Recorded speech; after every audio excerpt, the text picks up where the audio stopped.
Hi there, this is Joe from Square XO, and today we're here to talk about Vampyr with our Vampyr review chat. I'm joined by Lloyd, as a contributor on the site. Say hello, Lloyd. Hi, you alright? Yes, I'm good, thank you. And so we're here to talk about Vampyr. I've played it, reviewed it twice, because I reviewed it on video and on the website.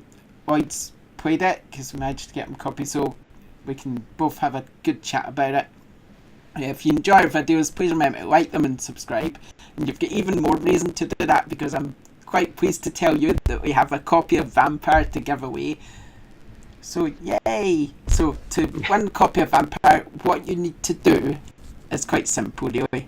Just like the video, subscribe and leave a comment below in that sort of box that says comment, the one down there.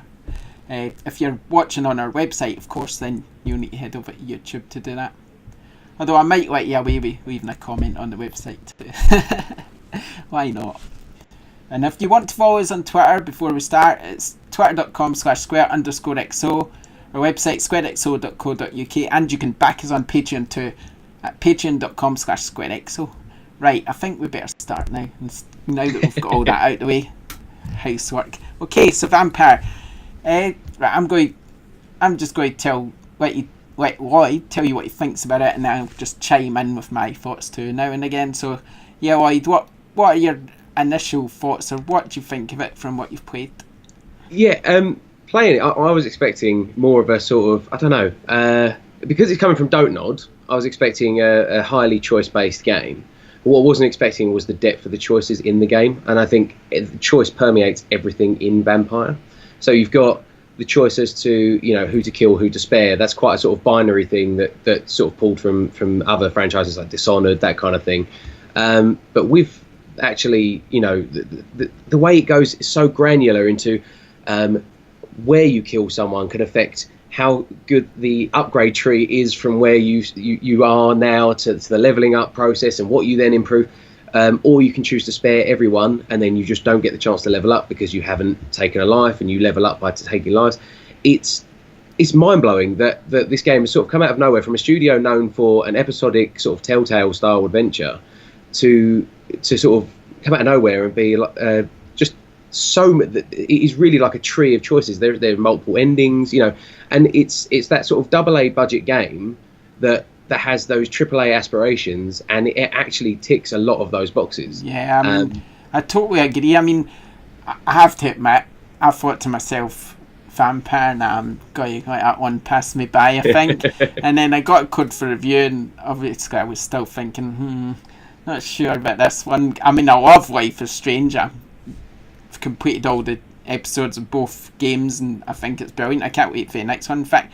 But I was thinking, am I even going to like this Vampyr? And then it started out, and to begin with, actually, probably for the first hour, I was kind of thinking to myself, yeah, I think I might be right here about this game. And I remember I messaged you and I said, were you sort of put off by the first couple of hours? Yeah. And you were like, yeah, kind of. And then, it's a bit of a slow intro, isn't it? Yeah, and then it just hits you in the face. You begin to realise what the game is. You talk to people, and as you talk to people, you unlock hints about them, but also about others. And then you find out, the more hints you unlock about these people, the more XP they'll be worth. And then if you take their blood, you'll get all this XP, which makes the game easier. But on the other hand, you're a doctor. So you've got a sort of moral choice of, if you kill people, then all of a sudden you're doing the wrong thing, really. But also saving them, because your doctor can make medicine, so you make medicine and you can save these people, and then that makes the districts better, a nicer place to live. But if you decide, I'm just going to let them die and kill people, then all of a sudden the districts descend into chaos. That's exactly it. There's so many interlocking systems that are just sort of on top of each other, and while there's sort of quick tutorials in the game, nothing really seems to do it justice other than just playing it and seeing what reaction your actions have. And because of that, I just couldn't start. I'll be honest, I haven't finished it because I just kind of want to explore everything. I want to find, you know, everyone that you can potentially kill, because you could kill someone that could give you a quest, and that's, I mean, that's sort of Skyrim level, but on a more focused narrative. Whereas, you know, a game such as Skyrim, you can kill someone, therefore they won't be there later in the game. This is, you could lose a whole chunk of the story just by taking out the wrong person, and because you want to consume them and improve your XP and improve your combat readiness and that kind of stuff. And it's mind blowing, really. Yeah, That it's come from a studio that, as I say, is just not known for choice, but not known for that kind of I don't know, the 3D action kind of space, and really what is essentially a role playing game. It's crazy. Yeah, and then you've got I mean, so we're talking about his choice, and you see the tree. So when you go and rest in the evening, you'll have the choices to sort of upgrade your abilities that you've got. So there's this ability skill tree, and you can upgrade your different abilities, which gives you like stronger attacks and ultimates and stuff. And then you also see what happens to each district. So based on your choices, if you decide to save some people in one district and ignore another, one district will be going all good and the other district will be all going to hell and stuff. And then, I mean, I think there was this one part, I'm trying to avoid spoilers for those who haven't played, but there was just this one point where there was this one person I had to find out more about, but I just realised I'd killed him. So I went up and they're going to find out more about this guy, and I'm going, I might have slipped his blood. And it's like... But that's the thing, and also it brings up so many moral choices, as you say, because you are a doctor. It brings up that kind of that Hippocratic oath versus your need to survive. I think there's a real strong sort of narrative pull. You know, it just drags you through the game, thinking, oh, I could lose everything if people find out what I am, or I could really ruin the city. And I think the setting was very cool as well, because it's London, but it's London during World War One, recently after an outbreak of Spanish flu. It's just, there's that kind of dichotomy between the people that need your help and the people that are just, they're sick of the world. There's a war going on. There's people dying in the streets, and there are people that they come up to you and they're just so aggressive, and they sort of laugh at you for being the doctor, and you sort of think, oh yeah, I could kill you and no one would know about it. But then you're like, that other voice in your head is like, oh, I should really not. Yeah, it's a challenge at times. I mean, it's just, and what else out of, but I mean, there's so many things you can say about this game. It's crazy for a game that's probably still not on people's radar, I would say.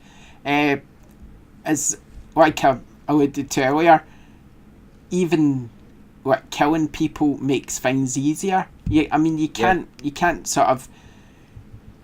emphasize that enough, that if you decide not to kill people, this game is hard. In fact, it says that on the title screen, doesn't it? Just before you start the game, it says this game is the difficulty scales based on the amount of people you kill, and the game will be harder if you don't kill anyone, which makes it all the crazier to sort of try and not kill anyone. But you're always tempted, and I think because a lot of the unlocks look so tempting, because at the start you get the tutorial about your upgrade tree, and you look at it and you're thinking, oh, how many kills am I away from that ultimate and that ability and that kind of thing, and that kind of, it just really opens up in a very organic way. And I couldn't get enough of it. So I mean, what I've done so far, when I was playing it, I decided, I'm going to take the moral route, so I tried to only kill the people who I thought were a bit dodgy. So I killed some people who I thought were dodgy, and then the others I tried to save. So I've got some chaotic districts, whereas others are okay. But yeah, that's what I meant to mention. So yeah, that bit's good. The combat's brilliant. Oh, how good is the combat? I have to disagree there. I actually felt that it was a really good game, and the combat was. There were two things that I found that let it down, and one of them, the biggest one, was the combat, because everything else is so dreary and melancholy, and you're really focused on the ethics of it. Because the combat is very much dodge slash, occasionally a gunshot every now and again. And then special abilities. It felt like it had been pulled in from the wrong game to me. I know what you mean though, because the combat was quite satisfying because when I first started, I found that I was getting knocked down quite often, and before I realised that the key was to dodge and that kind of. It almost feels like baby's first Dark Souls in that way, in that you're constantly dodging, you're constantly on the move and getting a hit in where you can, and you try not to be greedy and but I felt that it felt like it was pulled from the wrong game because of the themes and that kind of thing. And then to all of a sudden be like, I'm a doctor, I'm really wrestling with these consequences, and all of a sudden you're teleporting behind this guy, you slash him once, and you go behind him, and his health bar is going down. To me, I know what you mean, the combat was fun, but it just feels misplaced. See, what I like about it is the way you can basically hit. It depends what weapon you're using, but I think I was using a two-handed barb thing, but if you hit them enough with this weapon, it had the special ability that you could then drain some blood from them. So yeah, I think I've got one like that, but it's a one-handed version. I love that combination, because what you can do when you're in the combat is you can just whack them down till you're able to drain some blood, and then if you're losing life, you can then use your heal ability to heal. You can also, as you're draining blood, you can also use your other abilities, got the claw and stuff. I have to agree, there is a lot of depth in the combat, I think, that on first pass you don't really notice. It's only when you start going into weighing up, like, carrying a knife and a gun, for example, versus carrying a two-handed scythe thing, and you kind of go, oh yeah, there's always a trade-off. And as you say, with each weapon has its own abilities. It's got that sort of like, it really is an RPG in so many ways. You've got the stats, you've got the abilities from each weapon, plus the stats that you choose, and the improvements that you pick as you play through. And I think it's got so much depth, and it does so many things right. I think that's why the combat stands out so much, is because it's just not quite as good as the rest of the game. And I think that's probably why. Yeah, but as you say, obviously you found a lot to enjoy in it. But I mean, I suppose that's why opinions are opinions. But exactly. I think there's a lot to like in everything. And the other thing I struggled with a little bit was the traversal. Yeah. Because you get that teleport mechanic to sort of go from A to B, but it really is just A to B. And I would have liked to have seen that be a little bit more freeform. An ability to sort of, because it's quite funny because you come across a locked door and you can't get through the door. But or like a chain fence, but you've just teleported about 10 minutes ago, up all these platforms and that, and you kind of think, is there really not a way you could get over that sort of locked door? But I know that's the logistics of being a video game. Along that sort of theme, I would because going back to combat briefly, I think it's great. So like I say, it's just about opinions. I mean, my main flaw with the game was that I was just getting a bit annoyed there wasn't a bit of fast travel. Because I would have liked to get through one district to another quite easy, because I found in a lot of the game you're having to go through one district and run all the way back to the other one, then run all the way back again, and that I kept doing with that sometimes. I know what you mean. I think that probably speaks to the size of the open world as well. Is that because it's not an open world, it's sort of hub worlds, isn't it? All linked by sort of various passages. And I think that, as I mentioned, Dark Souls as a comparison earlier, obviously those games in that franchise are sort of built on that overworld, and there's secrets in each part, but you kind of, as you progress, you unlock a shortcut to take you from one to the other. And I know what you mean, because when playing Vampire, I didn't ever feel like there was sort of sufficient shortcuts, or as you say, even better would have been a fast travel system. I felt like it was constantly A to B to A to B, and it was just kind of, and it really sort of drains the sort of, because you do have that kind of like, I need to go here and do this because I want to improve that district, but then you're also sort of looking at that's quite far away. It's a bit of a walk. So I mean, but overall, would you agree with my score? What score would you give it if you gave it a score so far? I'd be going, I think personally I'd be going for a 7.5 out of 10. But I think I could probably reach to an 8. One of the things I was impressed by was, we mentioned the story and the moral dilemmas and that. I feel like it was, the voice acting for the most part was pretty good as well. Considering, as we mentioned earlier, it's a AA title. It's not a AAA game. You're not going to get these you're not going to have Nolan North, for example, and that kind of thing. And I feel like for the most part there was some expositional dialogue where I sort of cringed a little bit. And sort of the attempts at some British accents as well, but I think for the most part the voice acting was really good, and I think that really sold the story for me. Yeah, the musical score too kind of fits the game quite well. So I mean, I gave it an 8, and I think I'm quite happy with that. Actually, thinking about it, sometimes you think to yourself, well, I don't know if I should have done that, but I think we'll agree. It's 7, 8. I was for the ambition it shows, 7 and it'd be 8. about an 8. I was There's so much there. Yeah, I just couldn't and decide. what blew my mind was the length of the game as well. Yes. Because I've been playing for a few hours, and I don't know if you were the same, but I'm opening up another district, and I'm thinking, Yeah. how many districts are there in this game? I know it's big. It's a big game. 30 hours at least, I think. It might have been more. I don't know.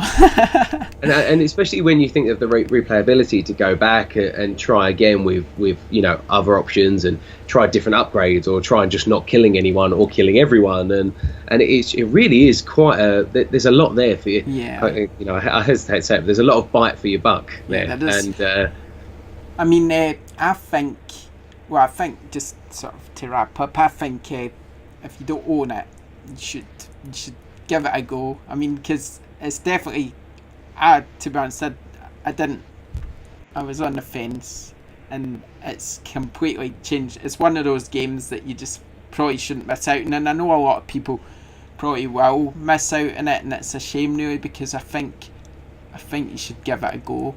But anyway, if you want to give it a go, don't forget you can win a copy. We've got one copy to give away, so you can win a copy, hopefully, if you're the lucky one, by liking the video, subscribing, and leaving a comment. So do that, and we'll choose the winner. When are we going to choose the winner? Right, it's E3 as we record this next week, but we'll choose the winner on Monday at some point. I don't know when, but Monday. And we'll tweet it out on our Twitter, and we'll probably leave it in the video as well, just for the people who don't follow us on twitter.com/square_exo. Well, thanks for joining us, Lloyd. It's been great chatting about this video. We'll be back soon, both of us again, because we're going to chat about Onrush. But don't worry, you'll also see others from the site, such as Rebecca, Nicole and Dan, as we talk about various games in our review chat series. So thanks for joining us, everyone, and we'll see you next time. Thanks for now. Bye.